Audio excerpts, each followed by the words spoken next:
Bala exposed, Bala வந்து ஒரு சர்வதேச கைக்கூலி, இவன் ஒரு ஸ்கேமு, இவன் மாட்டோன்னு நினைச்சா வாங்கடா அடிக்கலாம். எவ்வளோ வன்மம் இல்ல. சரி ஓகே, நானும் வந்து இந்த இந்த 2 நாளா சரி ஓகே இது ஓகே இது இப்ப முடியும் அப்ப முடியும்னு பாத்துட்டு இருந்தேன். ஒரே ஒரு படம் பண்ணேன். அந்த படத்துக்கு அப்புறம் இவ்வளோ வந்து ஏதாவது ஒண்ணு பண்ணுவாங்கன்னு எனக்கு சத்தியமா தெரியாது. இந்த ஆம்புலன்ஸ் வந்து ஒரு நம்பர் பிளேட், ஒரு டி பிரச்சனை, சின்ன டி, அந்த டி பிரச்சனையை வச்சுக்கிட்டு எவ்வளவு பண்றாங்க. இந்த ஆம்புலன்ஸ் மூலியமாவும் இந்த எத்தனை ஊருக்கு தண்ணி இல்லாதவங்களுக்கு தண்ணி கிடைச்சி அந்த ஊர் மக்கள் வாழ்ந்துட்டு இருக்காங்க, எவ்வளவு ஆட்டோ டிரைவர்ஸ் இருக்காங்க. அது மட்டும் இல்லாம இந்த ஆம்புலன்ஸ் எவ்வளவு பேர் பொழைச்சிருக்காங்க இந்த ஆம்புலன்ஸ் சர்வீஸ்ல. அது இல்லாம எவ்வளவு பசங்க வந்து படிக்கிறாங்க, இதெல்லாம் சொல்லக்கூடாது. அதெல்லாம் யாரும் நம்ம வந்து நல்ல பண்ற விஷயங்களை பாசிட்டிவான விஷயங்கள் எதுவுமே போடுறது இல்ல.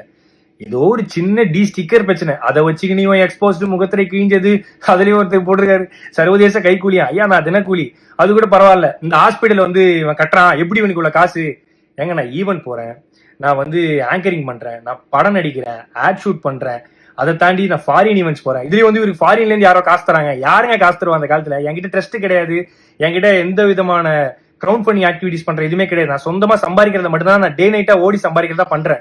அதுலயும் எப்படி ஹாஸ்பிட்டல் கட்டினா அவ்வளவு காசு வேணுமே, இவ்வளவு காசு வேணுமே? ஏங்க நான் வீடு கட்ட வேண்டிய அந்த கால் கிரவுண்ட் இடத்துல பின்னாடி அமுதவானன் ஒரு கால் கிரவுண்ட் வாங்கி அரை கிரவுண்ட்ல வீடு கட்டுற இடத்துல நான் வந்து ஒரு சின்னதா ஒரு கிளினிக் கட்டுறேன்.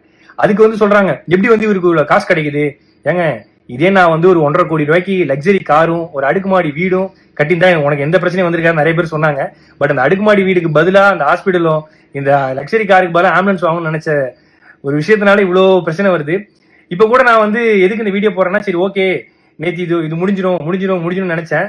பட் இல்ல, இது வந்து முடிகிற மாதிரியே இல்ல. சோ அதனாலதான் வந்து ஏன்னா நம்மளுடைய பேரை வந்து மக்கள் கிட்ட கலங்கடிக்கணுங்கிற ஒரு விஷயத்துக்காக இவ்வளவு விஷயங்கள் நடந்துட்டு இருக்கு. பரவாயில்ல. இப்ப நான் ஏன் வீடியோ போட்டேன்னா, இதை பார்த்து நிறைய மக்கள் வந்து நிறைய பசங்க வந்து ஐயோ இப்பெல்லாம் பண்ண இவ்வளவு பிரச்சனை இருக்குன்னு சொல்லிட்டு பின்வாங்கிடக் கூடாது. கடைசி வரைக்கும் அவங்களால முடிஞ்ச உதவி, ஏன்னா நம்மளை பார்த்து நிறைய பேர் பண்ணிட்டு இருக்காங்க. அதுலயும் வந்து வீடியோ எடுத்து யூடியூப்ல போட்டு சம்பாதிக்கிறான். நான் வீடியோ எடுத்து இன்ஸ்டாகிராம்ல தான் போடுறேன். இன்ஸ்டாகிராம்ல போட காசு கிடையாது. யூடியூப் சேனல் வச்சிருந்தா காசு. என் யூடியூப் சேனல் கிடையாது. ஆனா என்னை பத்தி தப்பா பேசி யூடியூப்ல போட்டுதான் ஒரு சிலர் காசு சம்பாதிச்சிட்டு இருக்காங்க சமீபமா. சோ நான் என்ன சொல்றதுன்னு தெரியல. பாத்துக்கலாம். எவ்வளவு வன்மத்தை தாண்டி வாழ வேண்டியதா இருக்குன்னு இப்பதான் தெரியுது. பிரச்சனை இருக்குன்னு தான் நல்லது பண்றோம். ஆனா நல்லது பண்றதுலயே ஒரு பிரச்சனை இருக்கான்னு கேட்டா என்ன சொல்றதுன்னு தெரியல. நன்றி. இந்த 2 நாளா நான் படுற கஷ்டத்துக்கு எல்லாத்துக்கும் நன்றி.